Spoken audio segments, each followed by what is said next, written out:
Yasmin Curdy, isang Filipina actress. At alam niyo po ba na siya ay dating kaanib sa Iglesia ni Cristo ni Manalo? Ngunit siya ay nagpasyang maging ganap na miyembro ng Iglesia Katolika. Katunayan, ayon sa mga sources, siya po ay nag-aral pa noon sa New Era University.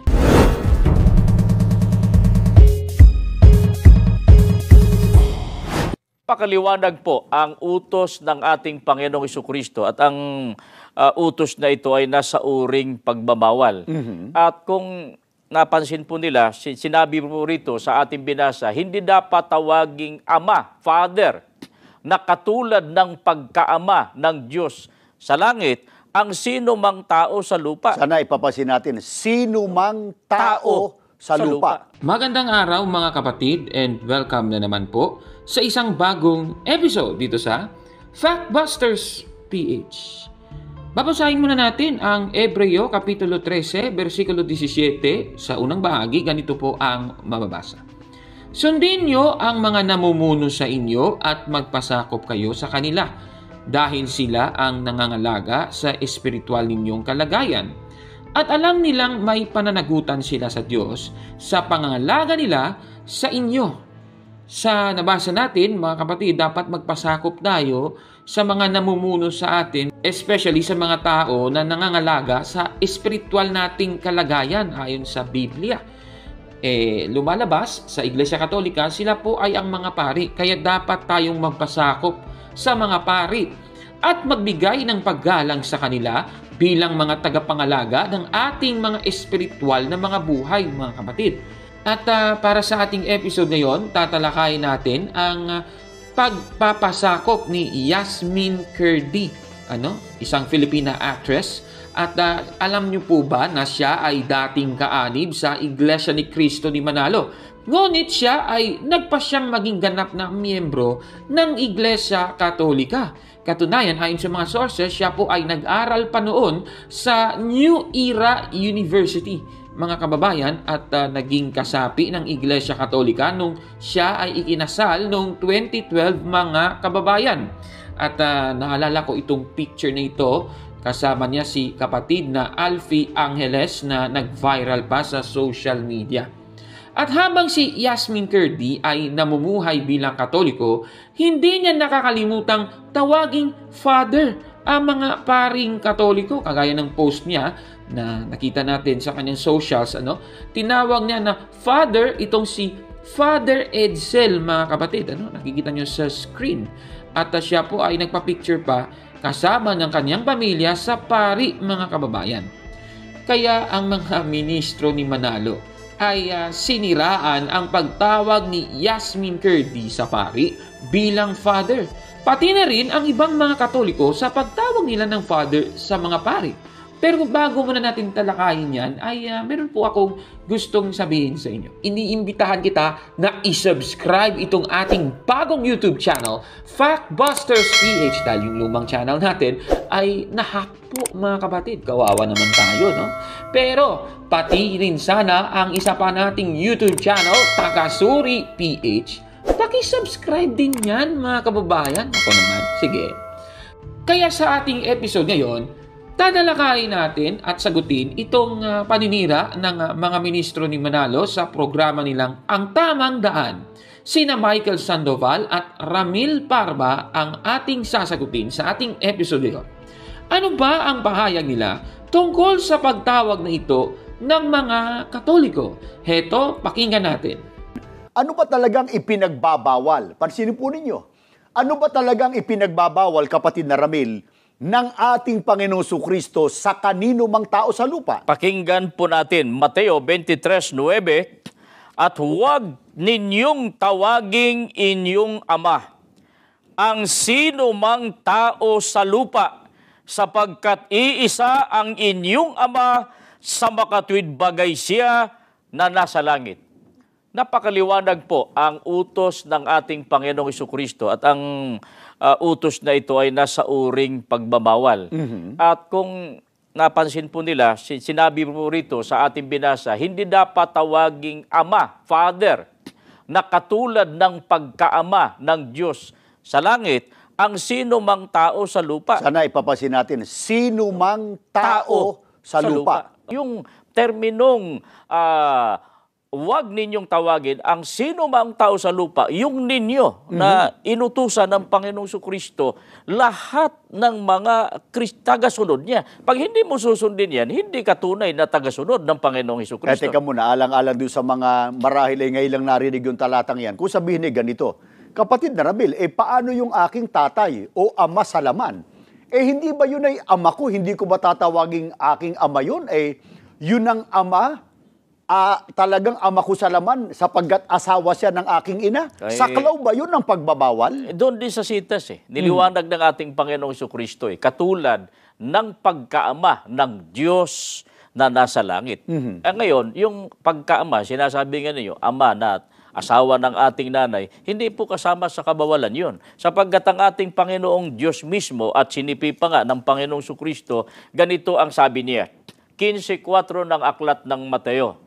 Sapagkat sinabi ng Diyos, igalang mo ang iyong ama at ang iyong ina, at ang manungayaw sa ama at sa ina ay mamatay siyang walang pagsalat.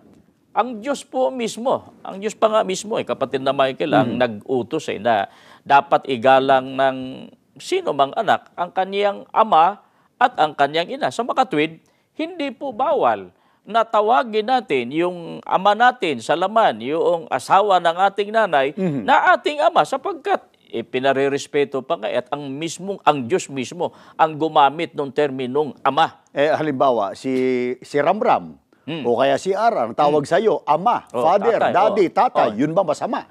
Hindi dahil siyempre, ako yung ama nila sa laman at hindi saklaw sa pagbabawal yon na binabanggit doon sa Mateo 23:9. Mula po sa ating napanood, ayon po sa kanila, hindi dapat tawaging ama o father ang mga pari dahil bawal ito ayon sa Mateo 23:9. At nakikita nyo po yan sa screen. Pagkatapos, sabay sundot na sabi nilang ang pagtawag sa tatay mo sa laman na ama ay hindi daw saklaw ng nasa Mateo 23:9 dahil sa Mateo 15:4. Kasi nga dito, si Kristo, tinawag niya ang mga ama at ina sa laban na ama, quote-unquote, at ina. Ibig sabihin, kailangan mong magrespeto, igalang mo sila. So, in effect, hindi pala daw saklaw ang ama mo sa laman doon sa Mateo 23:9. Pero ito ang tanong, totoo ba ang lahat ng mga sinasabi nila? Pwede bang tawaging ama o father ang mga tao na gumagabay sa iyo sa iyong pananampalataya? Sinasabi kasi ng mga ministrong ito na hindi raw saklaw ang mga tatay sa laban base sa Mateo 23:9 dahil iisa lang ang ama na nasa langit daw. Kasi ang sabi kasi dito sa talata, at huwag ninyong tawaging inyong ama ang sino mang tao sa lupa. Bakit daw ganon? Kasi merong iisang ama at siya daw ay nasa langit. Pero kung mapapansin dito mga kababayan, ang sabi nga dito, sino mang tao. Maliwanag ang sabi, sino mang tao. Kahit ama mo pa yun sa laman, kasama siya doon sa phrase na sino mang tao. Klarong-klaro naman po yan. Nakalagay naman kasi sa talata, huwag tawagin ang sino mang tao sa lupa. Pero kung ililiteral mo naman itong Mateo 23:9, lumalabag din si Kristo dahil tinawag ni Kristo na ama ang mga tatay sa laman base sa Mateo 15:4. So, ibig sabihin, yung logic nila at yung reasoning nila, mali. Merong problema. Kasi nga, sabi sa Mateo 23:9, sino mang tao. Hindi pa rin makalusot yung kanilang katwiran. Pero, ang konklusyon nila, pwedeng tawaging ama ang mga tatay sa laman base sa Mateo 23:9. At para mapagtibay palalo ang konklusyon nilang ito, mga kababayan, anong talata ba ang kanilang babasahin para suportahan ito? Ito, pakinggan natin. Mga kaibigan, ano ba ang pagkakaiba? Sana ay mapansin po ninyo. Ano po ang napakalaking pagkakaiba ng pagkaama ng Diyos na nasa langit kung ihahambing sa pagkaama nung tao sa lupa na asawa ng ating ina? Ito ho ang niliwanag muli ng Biblia sa atin sa aklat ng Hebreo 12 talatang 9. Ito po ang ating mababasa. Tangis sa riyan, pinarurusahan tayo ng ating mga ama sa laman, at dahil dito'y iginagalang natin sila. Hindi ba lalong nararapat na tayo'y pasakop sa Diyos na ating Ama sa Espiritu upang mabuhay tayo? Dito ay pinakita yung pagkakaiba. Sana po napansin ninyo. Ang ating Ama na asawa ng ating ina ay ating Ama sa laman. Ang Diyos naman, iba naman yung pagkaama niya. Ang tawag po ng Biblia sa binasa natin, ang Diyos na ating Ama sa Espiritu. Sa makatuwid, magkaiba ang pagkaama ng tatay natin sa laman at yung pagkaama ng Diyos na nasa langit. Uulitin namin, yung ipinagbabawal, yung pagtawag sa sinong mang tao sa lupa na katulad ng pagkaama ng Diyos na nasa langit. So, entonces, pagbabatayan ng talatang ito, huwag nating tawagin ang sino mang tao sa lupa na ama sa Espiritu. Ayan, so napanood po natin ang kanilang sinasabi, magkaiba daw ang pagtawag na ama sa tatay mo sa laman at sa Diyos na siyang ama sa Espiritu. Base daw sa Hebreo 12:9. At nakikita nyo sa screen, meron pong dalawang klaseng ama dito sa talata. Una, yung ama ng ating laman. Pagkatapos, meron ding ama ng mga espiritu. Base sa talatang ito. Totoo ba na magkaiba ang pagtawag na ama sa tatay mo sa laman at doon sa ama sa espiritu? Susuriin natin yan, mga kapatid.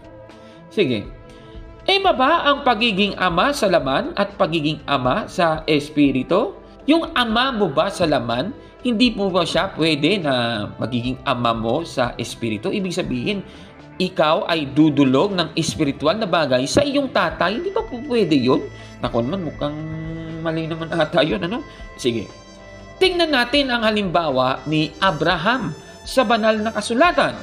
Babasahin natin ang nakasulat sa Henesis Kapitulo 17, versikulo 3 hanggang 4. Ganito po ang sabi. At nagpatira pa si Abram, at ang Diyos ay nakipag-usap sa kanya, na sinasabi, tungkol sa akin, narito, ang aking tipan ay sumasa iyo, at ikaw ang magiging ama ng maraming bansa. Sa nabasa natin, si Abraham po ay tatawaging ama ng maraming bansa. Katunayan nga, pinalitan nga ang kanyang pangalan mula sa Abram, ginawang Abraham. Ipagpatuloy natin sa versikulo 5, ganito po ang mababasa. At hindi natatawagin ang pangalan mong Abram, kundi Abraham ang magiging iyong pangalan, sapagkat ikaw ay ginawa kong ama ng maraming bansa. Klarong-klaro, ang Diyos po ang gumawa kay Abraham na magiging ama ng maraming bansa. Tanong, ang pagkaama ba ni Abraham bilang ama ng maraming bansa ay ama sa laman? Kasi, siyempre, ama sa laman yun yung ama ng maraming bansa, di ba? Kasi nga, ancestor ng lahat ng mga tao ngayon, si Abraham. Kaya nga, ama ng maraming bansa. Tama yon. Pero tanong, hanggang sa ama sa laman lang ba ito? Babasahin natin sa Biblia. Sa Roma 4:16 hanggang 18, ganito po ang mababasa. Kaya nga, sa pananampalataya, nabatay ang pangako upang ito'y maibigay bilang walang bayad na kaloob para sa lahat ng anak ni Abraham. Hindi lamang sa mga saklaw ng kautusan, kundi sa lahat ng sumasampalataya rin tulad ni Abraham, sapagkat siya ang ama nating lahat. Gaya ng nasusulat, ginawa kitang ama ng maraming bansa. Ang pangakong ito'y may bisa sa harap ng Diyos na kanyang sinampalatayanan, ang Diyos na bumubuhay sa mga patay at lumikha ng mga bagay na hindi pa nalilikha.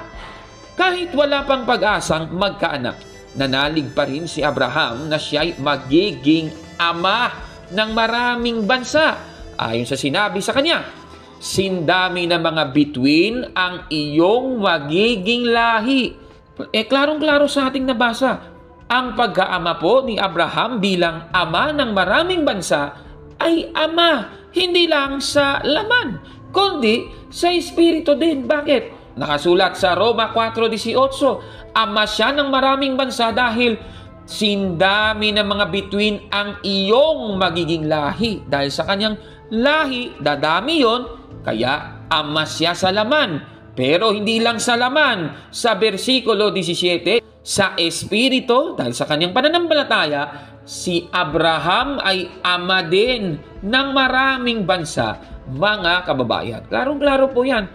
Ibig sabihin po, maling ipalitaw na iba yung ama sa laman at iba din po ang ama sa espiritu. Lalabas ang Diyos po na gumawa ng tao, hindi siya ama sa laman. Parang mali din yan, mga kababayan. Ako naman. Kaya ang susunod naman nating katanungan, pagiging ama sa pananampalataya ba ang tinutukoy sa Mateo 23:9? Susuriin natin yan. Sige. Alam naman po natin na si Apostol Pablo ay isang pari. At mababasa natin yan sa Romans chapter 15 verse 16. Dito po sa salin na God's Word Translation, ang sabi dito, I serve as a priest by spreading the good news of God. Klarong-klaro. Si Apostol Pablo ay pari ayon sa Biblia at bilang isang pari. Tinawag ba si Apostol Pablo na father o ama? Ang sagot, babasahin natin. Unang Korinto 4:14 hanggang 15. Ganito po ang mababasa. I am writing this not to shame you, but to warn you as my dear children. Even if you had 10,000 guardians in Christ, you do not have many fathers. For in Christ Jesus, I became your father through the gospel. Klarong-klaro ng ating nabasa. Siya ay ama, father. Klarong-klaro. Si Apostol Pablo ay ama sa mga taga-Korinto sa pananampalataya. Mga kababayan, kung tinawag ni Apostol Pablo ang kanyang sarili na father, ninalabag pa ni Apostol Pablo ang sinabi ni Kristong ito sa Mateo 23:9. Nako naman, mukhang niliteral masyadong ito. Nako, niliteral masyado ng mga ministro ni Manalo.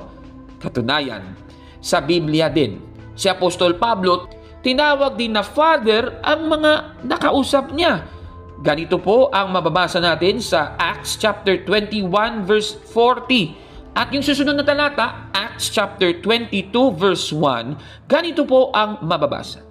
When he had given him permission, Paul, standing on the stairs, motioned to the people with his hand, and when there was a great silence, he spoke to them in the Hebrew dialect, saying, Brothers and fathers, hear my defense which I now offer to you. Klarong-klaro, tinawag po na father ni Apostol Pablo ang mga nakausap niya sa Jerusalem. Klarong-klaro po yan.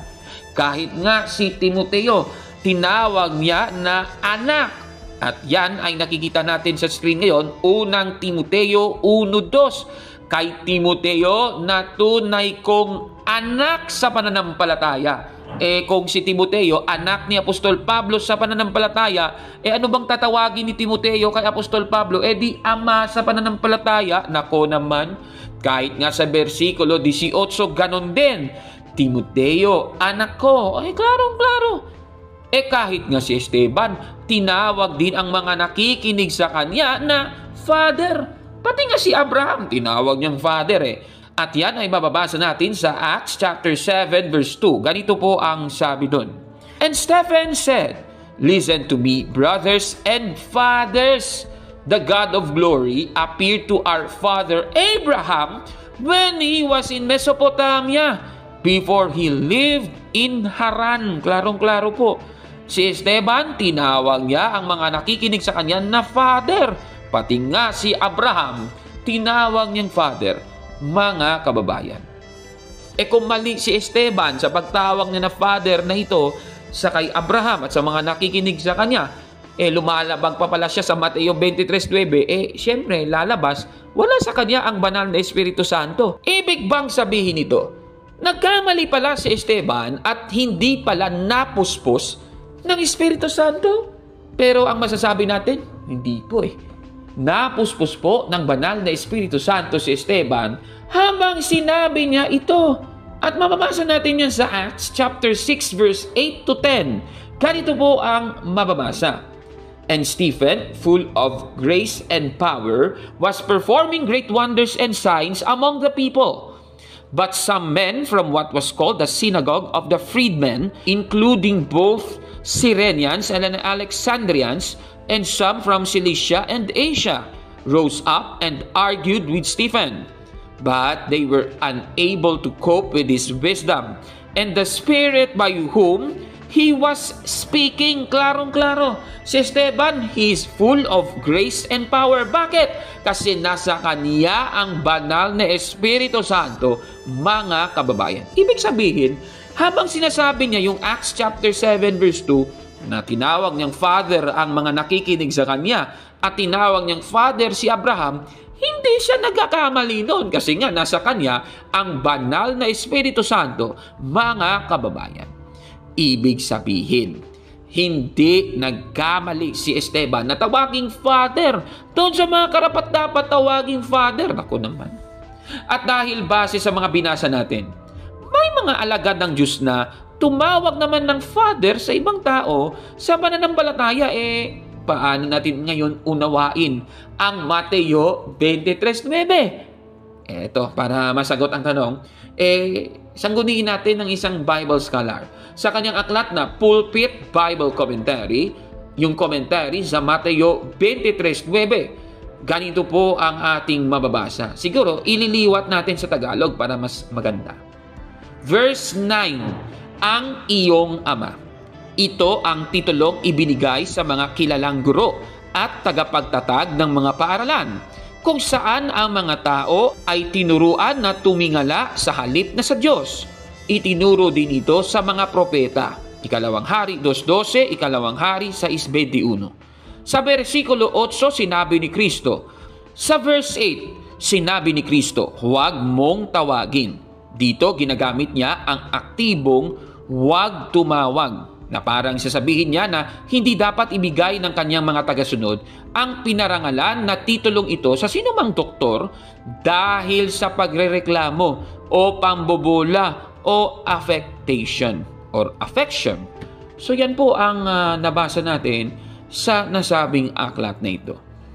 Ngayon, para mas maunawa natin ang gustong ipahiwatig ng aklat, papalikan natin sa Mateo 23:1 hanggang 2, ang sabi doon, pagkatapos ay sinabi ni Jesus sa mga tao at sa kanyang mga alagad, ang mga tagapagturo ng kautusan at ang mga Pariseo, ang kinikilalang tagapagpaliwanag ng kautusan ni Moises. Sa nabasang ito, kinakausap ni Kristo ang mga tagapagturo ng kautusan, teachers of the law. Ngayon, ano ba ang sabi ni Kristo doon sa mga teachers of the law? Sa verse 7 to 8, ganito naman ang sabi doon. Gustong-gusto nilang binabati sila sa mga palengke at tawaging guro. Ngunit huwag kayong patawag na guro, sapagkat iisa ang inyong guro at kayong lahat ay magkakapatid. Sa verse 9 to 10, huwag ninyong tawaging ama ang sinumang tao sa lupa, sapagkat iisa ang inyong ama, ang ama na nasa langit. Huwag kayong patawag na tagapagturo, sapagkat iisa ang inyong tagapagturo, ang Kristo. Ibig sabihin, ang buong konteksto pala nun tungkol sa teachers of the law. Kahit tagapagturo sila ng batas ni Moises, tinatawag nilang father, yung mga yun, mga kababayan. Nako naman, hindi po pwede yun, sabi ng ating Panginoong Jesucristo. Kasi iisa lang ang tagapagturo nila, ang Diyos ayon sa Biblia. At yan ang ating nabasa doon sa Pulpit Bible Commentary, Your Father. This was the title given to eminent teachers and founders of schools, to whom the people were taught to look up rather than to God. Ibig sabihin, dapat isama natin ang Diyos sa equation. Hindi yung tinatawag mo silang ama pero hindi naman kasama ang Diyos doon, mga kababayan. Klarong-klaro po yan. At sabi dito, gustong-gusto nilang binabati sila sa mga palengke. Ibig sabihin, yung mga tagapagturo ng batas ni Moises, binabati po sila sa mga palengke na guro, father. Mga kababayan, ang sabi sa talata, huwag kayong patawag na guro. Klaro-klaro po sa nabasa natin, huwag kayong patawag na tagapagturo. Kaya sinasabi ding, huwag ninyong tawaging ama ang sino mang tao sa lupa. Klarong-klaro po. Yun pala yung context nun. It's all about the teachers of the law. Yung kanilang pag-aasta, di ba? Wala pong humility pag ganun, mga kababayan. Katunayan nga, may mga tao naman na tinawag nila na ama ang kanilang mga teachers, mga kababayan. Pero ang Diyos nasa equation pa rin. May pananampalataya pa rin sila sa Diyos. Ikalawang Hari 2:12. Tinawag, mga kababayan, ni Eliseo si Elias na father. Ayan, klarong-klaro. At ganun din sa Ikalawang Hari 6:21, mga kababayan, tinawag pong father. Father, ito si Eliseo, mga kababayan. Ibig sabihin, mula po sa ating pagtalakay, ang tinutukoy pala sa Mateo 23:9 ay ang pagtawag ng Ama sa mga nagtuturo sa mga tao at mga propeta na mas mahigit pa sa Diyos, mga kababayan. Humility pala ang tinutukoy talaga ng context, mga kababayan. Katunayan doon sa Mateo 23:11 hanggang 12, ang sabi dito, ang pinakadakila sa inyo ay magiging lingkod ninyo. Ang nagmamataas ay ibababa at ang nagpapakumbaba ay itataas, mga kababayan. Klarong-klaro po sa ating nabasa. Kaya hindi po pwedeng gamitin ang argumento nila na pati yung father natin sa pananampalataya, hindi natin tatawaging father ang mga pari. Mali po yan, base po sa Biblia. Mali po kasi si Pablo, pari yun. Tinawag naman niya yung sarili na father. Ibig bang sabihin, mali na si Pablo doon? Ako naman, grabe naman yan. Kaya itong sinasabing ito ng mga ministro ni Manalo, puro mali ito. Palusot na lang ito para lang makapanira sa Iglesia Katolika. Napakaliwanag po ang utos ng ating Panginoong Jesucristo at ang utos na ito ay nasa uring pagbabawal.